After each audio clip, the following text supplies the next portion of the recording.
Eek! Mice and rats invade millions of homes each year, carrying with them over 200 pathogens and 35 diseases, which can trigger allergy and asthma symptoms. They can also cause some serious structural damages, chewing through plastics, wood, and even electrical wiring.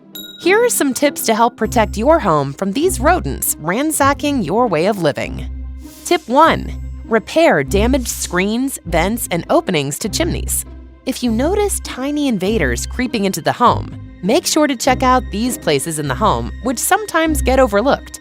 Cost of fixing isn't going to break the bank, and peace of mind goes a long way.